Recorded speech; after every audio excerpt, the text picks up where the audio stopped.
ಎಲ್ಲರಿಗೂ ನಮಸ್ಕಾರ. ವೆಲ್ಕಮ್ ಮೈ sauce kitchen. ಈ ದಿನ ನಾನು ಹುರುಳಿಕಾಳು ಮೊಳಕೆ ಕಟ್ಟಿರುವಂತಹ ಹುರುಳಿಕಾಳಿನಿಂದ ಪಲ್ಯವನ್ನ ಮಾಡ್ತಾ ಇದ್ದೀನಿ. ಬನ್ನಿ ಯಾವ ರೀತಿ ಮಾಡೋದು ನೋಡೋಣ. ಈಗ ಎಣ್ಣೆ ಕಾದಿದೆ. ಮೊದಲಿಗೆ ಸ್ವಲ್ಪ ನಾನು ಸಾಸಿವೆಯನ್ನ ಹಾಕ್ತಾ ಇದ್ದೀನಿ.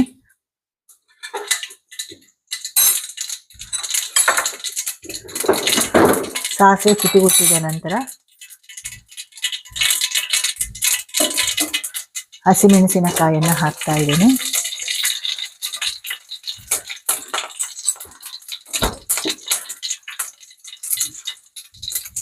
ನಂತರ ಕರಿಬೇವು ಸೊಪ್ಪನ್ನು ಹಾಕ್ತಾ ಇದ್ದೀನಿ.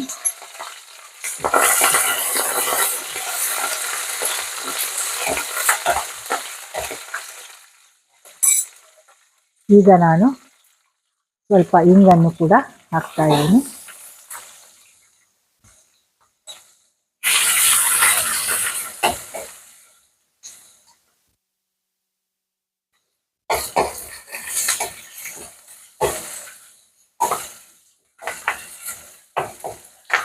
ಮೆಣಸಿನಕಾಯಿ ಎಲ್ಲ ಚೆನ್ನಾಗಿ ಆಗಿದೆ. ಈಗ ನಾನು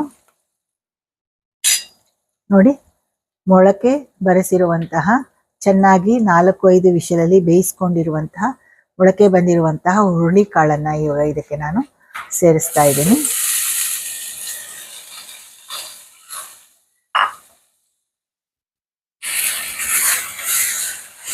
ಬಹಳ ಈಸಿಯಾಗಿ ಬೇಗ ಮಾಡ್ಕೋಬಹುದು ಇದನ್ನ. ಕಾಳು ಒಂದು ನೀವು ಬೇಯಿಸಿ ಇಟ್ಕೊಂಡ್ಬಿಟ್ರೆ, ನಾನು ಹಿಂದಿನ ದಿನನೇ ಹುರುಳಿಕಾಳನ್ನು ನಾನು ನೆನೆ ಹಾಕಿದ್ದೆ ಒಂದು ರಾತ್ರಿ ಪೂರ.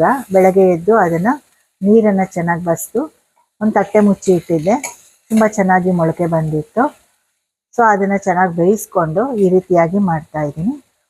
ಈಗ ನಾನು ತುರಿದಿರುವಂತಹ ಕಾಯಿ ತುರಿಯನ್ನು ಹಾಕ್ತಾ ಇದ್ದೀನಿ.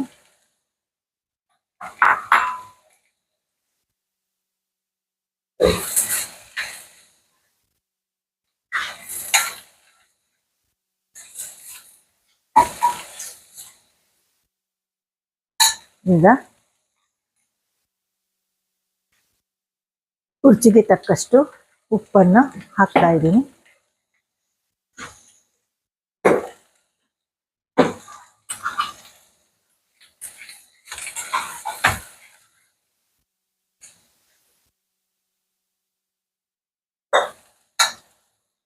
ನೋಡಿ, ಈಗ ನಾನು ಕೊನೆಯಲ್ಲಿ ಹೆಚ್ಚಿರುವಂತಹ ಕೊತ್ತಂಬರಿ ಸೊಪ್ಪನ್ನು ಹಾಕ್ತಾ ಇದ್ದೀನಿ.